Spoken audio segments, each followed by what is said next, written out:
هدخلها بقى الفرن وارجع لكم تاني اوريها لكم بعد ما استوت عامله ازاي. ماشي. شايفين يا حبايبي الفطير اهو بيستوي اهو في الفرن اهو. بسم الله ما شاء الله يعني. بسم الله ما شاء الله ما شاء الله. سيبها تكمل سواها اهي ولما يطلع هوريه لكم بقى.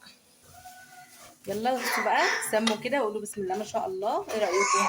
شايفين عمال ايدي بسم الله ما شاء الله يعني. شايفين الفطير عامل ازاي يا جماعه؟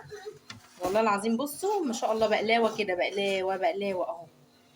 بصوا لو حسب الصينيه. الصينيه طبعا سخنه. عايزه اوريكم كمان من تحت بس الصينيه سخنه جدا. بسم الله. بصوا يا جماعه اهي. بصوا بسم الله ما شاء الله يعني باينه اهي كمان من هنا. بصوا ما شاء الله ما شاء الله. نحطها بقى على الثانيه طبعا بغطيه عشان يسرح. اللي عايز بقى يسيبها زي ما هي سخنه كده يعني ناشفه يسيبها اهي. بسم الله ما شاء الله. شايفين يا جماعه اهي. نكمل بقى بقيه الفطير. يلا بقى عشان اوريكم الفطيره. بصوا بسم الله الرحمن الرحيم. اوريكم هو قد ايه مورق ومستوي وجميل جدا جدا جدا اهو. بسم الله بسم الله اهو. تمام.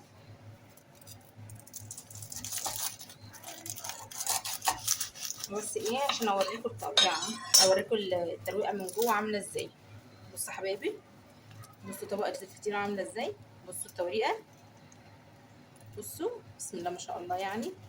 بصوا الفطير بغاشة يا ولاد بغاشة.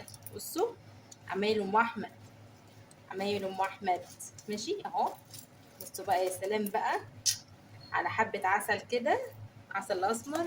بصوا يا حبايبي دوقوا بقى دوقوا احلى فطير احلى فطير مع ام احمد بالعسل. تحفة. معاكي بقى حتة جبنة قديمة مقطعين عليها ايه طماطمايه وفلفلايه صغنونه وشويه زيت. طبعا مش هنجيب طحينه لان الطحينه عاليه يعني غاليه. انا هعمل لكم الطحينه في البيت وهوريها لكم بتتعمل ازاي. خطواتها في البيت اوفر طبعا ليكي بكتير. وهنعملها ان شاء الله في فيديو تاني وهوريكم الطحينه عامله ازاي. تمام. اعملوا لي بقى لايكات في الفيديو وعلقوا لي قولوا لي ايه رايكم. وقولوا لي ايه رايكم في محتوى الصفحه وفي الفطير بتاعنا الحلو ده. وكل سنه وانتم طيبين واشوفكم في فيديو جديد ان شاء الله باذن الله قريب. يلا باي باي باي.